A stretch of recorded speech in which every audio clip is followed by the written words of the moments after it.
ಯುವಕನೊಬ್ಬ ಗುರುವಿನ ಹತ್ತಿರ ಹೋಗಿ, ನನ್ನ ಜೀವನವೆಲ್ಲ ಕಷ್ಟದಿಂದ ತುಂಬಿದೆ, ಈ ಜೀವನ ಸಹಿಸೋದೇ ಕಷ್ಟವಾಗ್ತಿದೆ, ನೀವೇ ನನಗೆ ಏನಾದರೂ ದಾರಿ ತೋರಿಸಿ ಸ್ವಾಮೀಜಿ ಅಂತ ಕೇಳ್ಕೊಳ್ತಾನೆ.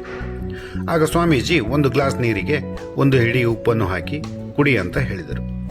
ಸ್ವಾಮೀಜಿ ಹೇಳಿದಂತೆ ಅಲ್ಲೇ ಆಶ್ರಮದಲ್ಲಿ ಒಂದು ಗ್ಲಾಸ್ ನೀರಿಗೆ ಒಂದು ಹಿಡಿ ಉಪ್ಪನ್ನು ಹಾಕಿ ಕುಡಿದ ಮತ್ತು ಹಾಗೇನೆ ಆ ನೀರನ್ನು ನೆಲಕ್ಕೆ ಉಗುಳಿಯೇ ಬಿಟ್ಟ. ಅಯ್ಯೋ, ಉಪ್ಪು, ಸಹಿಸಲಾಗದಷ್ಟು ಉಪ್ಪು ಅಂತ ಹೇಳಿದ.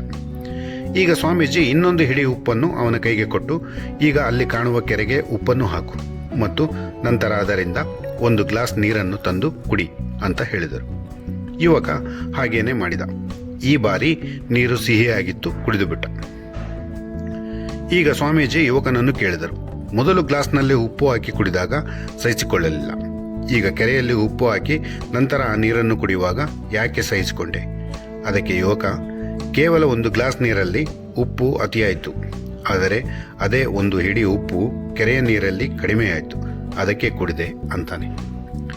ಯುವಕನ ಉತ್ತರಕ್ಕೆ ಸ್ವಾಮೀಜಿ ನಕ್ಕು, ನಿನಗೆ ಬಂದ ಕಷ್ಟನೂ ಒಂದು ಹಿಡಿ ಉಪ್ಪು ಇದ್ದಂತೆ, ಅದು ಗ್ಲಾಸ್ ನೀರಲ್ಲೂ ಒಂದು ಹಿಡಿ ಉಪ್ಪು, ಕೆರೆಯ ನೀರಲ್ಲೂ ಒಂದು ಹಿಡಿ ಉಪ್ಪೆ. ಮಗು, ಈಗ ಈ ಮಾತು ಸರಿಯಾಗಿ ಕೇಳಿಸಿಕೊ. ನಿನ್ನ ಜೀವನ ಒಂದು ಗ್ಲಾಸ್ನ ಹಾಗೆ ಇರಬೇಕಾ ಅಥವಾ ಕೆರೆಯಂತಿರಬೇಕಾ, ಅದನ್ನು ನೀನೇ ನಿರ್ಧಾರ ಮಾಡಬೇಕು. ನಿನ್ನ ಆಲೋಚನಾ ಶಕ್ತಿ, ಸಹನಾ ಶಕ್ತಿ ವಿಶಾಲವಾದಷ್ಟು ಒಂದು ಹಿಡಿ ಉಪ್ಪು ಅದರಲ್ಲಿ ಕಡಿಮೆ ಅನಿಸುತ್ತೆ. ಆಲೋಚನಾ ಶಕ್ತಿ, ಸಹನಾ ಶಕ್ತಿ ಕಡಿಮೆಯಾದರೆ ಒಂದು ಹಿಡಿ ಉಪ್ಪು ಸಹ ಅತಿ ಅನಿಸುತ್ತದೆ ಎಂದರು ಸ್ವಾಮೀಜಿ. ಪರಿಸ್ಥಿತಿಯನ್ನು ಅರ್ಥ ಮಾಡಿಕೊಂಡು ಜೀವನವನ್ನು ನಂದನವನವನ್ನಾಗಿಸಿಕೊಂಡ ಆ ಯುವಕ.